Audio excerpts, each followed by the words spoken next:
నిజామాబాద్ జిల్లా డెవలప్మెంట్లో దాదాపు 2,77,000 పెన్షన్లు ఈ గత 10 సంవత్సరాల్లో 4,000 కోట్ల రూపాయలు బీఆర్ఎస్ ప్రభుత్వం నుండి ఇవ్వడం జరిగింది.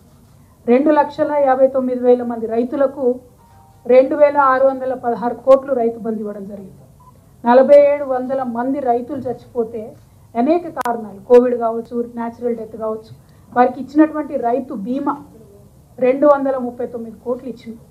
మరి రుణమాఫీ, రైతు రుణమాఫీ మొదటి దఫా ఇప్పుడు కొత్తగా చేసేది కలుపుకుంటే 2,800 కోట్ల రుణమాఫీ ఓన్లీ నిజామాబాద్ 5 నియోజకవర్గాల రైతులకు మనం చేసుకోబోతా ఉన్నాం. అన్నిటికన్నా నాకు బాగా నచ్చేది మా నిజామాబాద్ని నేనైతే రైస్ బౌల్ ఆఫ్ తెలంగాణ అని అనుకుంటా. పాడి పంటలతో ఇప్పుడు కాదు, ఎప్పటి నుంచో, అంతకుముందు నిజాం ప్రభువుల దయతోని నిజాం సాగర్ అక్కడ కట్టినప్పటి నుంచి కూడా అద్భుతంగా పంటలు పండేటటువంటి మా జిల్లా 77 లక్షల మెట్రిక్ టన్నుల ధాన్య సేకరణ చేస్తే ఓన్లీ మా నిజామాబాద్ జిల్లా రైతులకి 13,000 కోట్ల రూపాయలు మా రాష్ట్ర ప్రభుత్వం నుండి ఇచ్చింది. మరి ఇవన్నిట్లో ఏముందండి బీజేపీ కాంట్రిబ్యూషన్? జీరో, సున్నా కాంట్రిబ్యూషన్ బీజేపీ. ఓ పెన్షన్లని కాంట్రిబ్యూషన్ ఉండదు, ఓ రైతు బంధులని కాంట్రిబ్యూషన్ ఉండదు, ఒక రైతు బీమాలని కాంట్రిబ్యూషన్ ఉండదు, రుణమాఫీలని కాంట్రిబ్యూషన్ ఉండదు.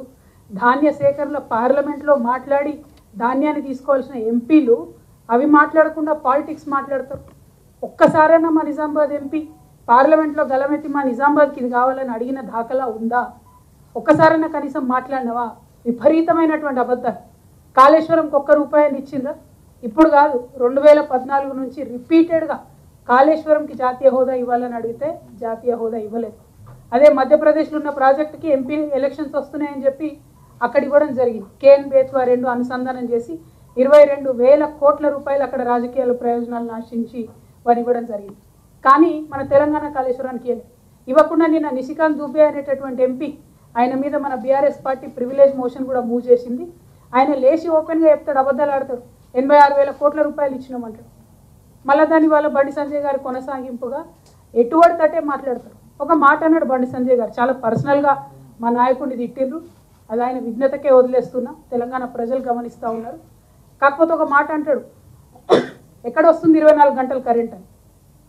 నేను ఒకటే మాట చెప్తా ఉన్నా, బండి సంజయ్ అన్న మీ కరీంనగర్ బీజేపీ ఆఫీస్ కన్నా పోదాం, లేదంటే ఇక్కడ హైదరాబాద్ బీజేపీ ఆఫీస్ కన్నా రా, కరెంటు తీగలు పట్టుకో, any time of the day 24 అవర్స్లో I'm challenging you Bandi Sanjay అన్న, any time of the day current తీగలు పట్టుకో మీ బీజేపీ ఆఫీస్ బయట, వస్తుందా లేదా కరెంటు నీకే తెలుస్తుంది. ఎందుకు ఇట్లా అబద్ధాలు మాట్లాడతారు? అది కూడా అత్యున్నత స్థానంలో నిలబడి పార్లమెంట్లో కోట్ల మందిలో ఒకరికి అవకాశం వస్తుంది. వచ్చినప్పుడు ఆ అవకాశంతో ఏం చేయాలి? ప్రజల కోసం వాడాలి, మన ప్రాంతం కోసం వాడాలి, మన రాష్ట్రం కోసం వాడాలి. ఒక మంచి మాట మాట్లాడు, ఒక మంచి విషయం చెప్పు, ఒక సాధించుకరా మంచి ప్రాజెక్టు. ఏం తీసుకొచ్చిండ్రు బీజేపీ ఎంపీలు ఇన్ని రోజులు ఉంటే? ఒక్కరు కూడా మాట విప్పరు, పెదవి విప్పి మాట్లాడింది లేదు పార్లమెంట్లో, మన హక్కుల్ని సాధించింది లేదు. ఏమొచ్చిందండి ఎక్స్ట్రా? ₹1 వచ్చిందా? ఫసల్ బీమా అంటే అది అటే పోతుంది, కాంట్రిబ్యూషన్ ఉండదు దేంట్లో. మిషన్ భగీరథకి 24,000 కోట్లు ఇవ్వమంటే దాన్ని ఇవ్వరు. పైగా మన రాష్ట్రం మనం చేస్తున్నాం, ఏముంది కాంట్రిబ్యూషన్? కళ్యాణ లక్ష్మితోని 75,000 మందికి ఓన్లీ మా నిజామాబాద్ జిల్లాలో 700 కోట్ల రూపాయలు ఇచ్చుకున్నాం. Zero contribution from BJP. KCR కిట్లు 2,20,000 మంది ఆడబిడ్డలకు ఇచ్చినాం, జీరో కాంట్రిబ్యూషన్ ఫ్రమ్ బీజేపీ. సబ్స్టేషన్లు కట్టుకున్నామని 1,000 కోట్లు ఆల్మోస్ట్ ఎలక్ట్రిసిటీ రంగంలో కంప్లీట్గా డిస్ట్రిబ్యూషన్ కావచ్చు, సబ్స్టేషన్లు కలిపి అన్ని కలిపి ఓన్లీ నిజామాబాద్ ఖర్చు పెట్టుకున్నటువంటిది 1,000 కోట్ల రూపాయలు. ఏముంది మీ కాంట్రిబ్యూషన్లో? Zero. Total irrigation only Nizamabad జిల్లాకి దాదాపుగా మిషన్ భగీరథ కలుపుకుంటే 10,000 కోట్ల రూపాయలు ఖర్చు పెట్టుకున్నాం. ఏముంది బీజేపీ కాంట్రిబ్యూషన్? సున్నా.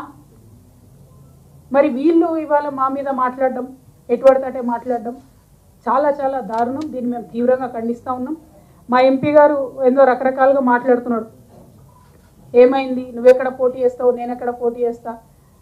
మా ఎంపీ గారికి ఒక అలవాటు ఉంది పాపం.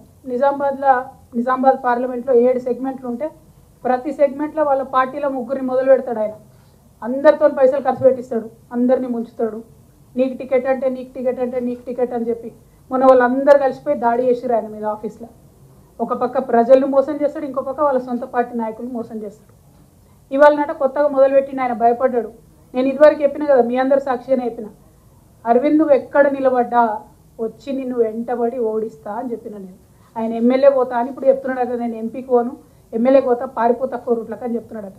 నేను ఎక్కడికొని బిడ్డ నిజామాబాద్ పార్లమెంట్కి వస్తా, ఖచ్చితంగా గెలుస్తా. నాది నిజామాబాద్, నా సొంత ఊరు, నా అత్తగారు. నేను చెప్పినా, నేను బతికున్నా చచ్చిపోయినా రేపు నా కట్టెగాలేదు కూడా నిజామాబాద్లో ఉంటుంది. ఖచ్చితంగా నిజామాబాద్ నుంచే పోటీ చేస్తా పార్లమెంట్. నేను పారిపోయేది కాదు. నువ్వే కోరుట్లో పోతా, అటు పోతా, ఇటు పోతా, ఎంపీకి గెలిచేది లేదు అని అనుకుంటున్నావట. కోరుట్లో పో, పర్వాలే, అక్కడ కూడా చోడిస్తాను నేను. నువ్వు ఎక్కడికన్నా పో, ఎమ్మెల్యే పోతావా, సర్పంచ్ పోటీ చేస్తావా, ఎంపీటీసీ చేస్తావా, ఫస్ట్ వాగడం తగ్గించుకొని తెలంగాణకి ఏం అడగాలి, ఎట్లా అడగాలి పార్లమెంట్లో అది నేర్చుకోండి. దయచేసి కొద్దిగా మర్యాద నేర్చుకోండి. గద్దె మీద రాబందులు అమ్ముకుంటున్నారు బియ్యం, గద్దె మీద రాబంధువులు అమ్ముకుంటున్నారు బియ్యం, గాదె కింద పంది కొక్కులే వీరికన్నా నయం. అంటే కల్వకుంట్ల కంటే పంది కొక్కులు నయం. రైస్ మిల్లర్లను కాపాడాలి, తెలంగాణ వ్యవసాయాన్ని కాపాడాలి. రైస్ మిల్లర్లందరూ కూడా ఇందులో ఆక్షన్లలో పార్టిసిపేట్ అయ్యే విధంగా ఎవరైతే మన తెలంగాణలో ఉన్నోళ్ళు, తెలంగాణ రైస్ మిల్లర్ ఒక్కరు కూడా పార్టిసిపేట్ చేయలేదండి ఇందులో. అట్లా పెట్టిన గైడ్ లైన్స్. మళ్ళా ఇది జై తెలంగాణ పార్టీ అంటారు దీన్ని. టీఆర్ఎస్కి వెళ్ళి బీఆర్ఎస్ పేరు మారంగానే తెలంగాణ మర్చిపోయిండు. సో దీనికి జవాబు ఏం చెప్తారో, కుటుంబ సభ్యులు ఏం చెప్తారో రావాలి బయటికి. నా స్టేట్మెంట్ ట్విస్ట్ చేసి నేనేదో ఎవడు కొట్టేసినా నేనే గెలుస్తా అన్నట్టు, నేను ఈవీఎం అనలేదు, నేను బటన్ అనలేదు. నేను ఒకడు జర్నలిస్ట్ అంటే నువ్వు ఒక్కడిది టర్న్ వేసుకొని నేనే గెలుస్తా అన్నా. ఇప్పుడు కూడా అంటున్నా, కవిత నువ్వు నిజామాబాద్ వచ్చి నిలబడితే 3rd ప్లేస్ పోతావు, ఈసారి 3వ స్థానానికి పోతావు, 2వ స్థానం కూడా ఉండవు. అంత ప్రేమ హిందూరులకు నీ మీద.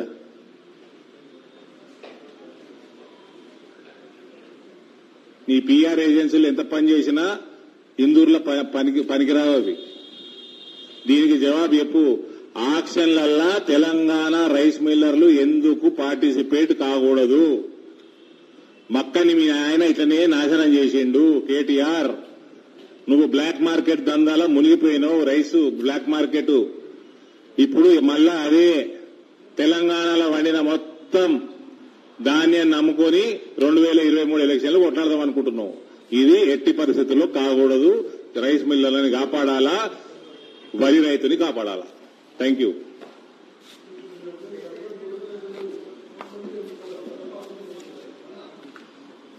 ఏ ఎన్నికైనా 3వ ప్లేసే. పార్లమెంట్ మీద ఫోకస్, పార్లమెంటే మాట్లాడదాం. మళ్ళీ ఆమెకు ఛాన్స్ ఎందుకు ఇచ్చుడు అటు ఇటు? పార్లమెంట్ నిలబడతానది కదా. నేను కొరుట్లకు పోతే కొరుట్లకు వస్తానది, నేను ఆర్మూర్కి పోతే ఆర్మూర్కి వస్తానది. సరే రాని, ఇప్పుడు నేనైతే ఆమె ఎంబడ వాడా, ఆమె నా ఎంబడినే వాడాలని చెప్తున్నా. ఆమె కన్నా పోతే ఐ డోంట్ కేర్. వచ్చే she'll welcome, she'll stand 3rd. Lok Sabha she'll definitely stand 3rd this time.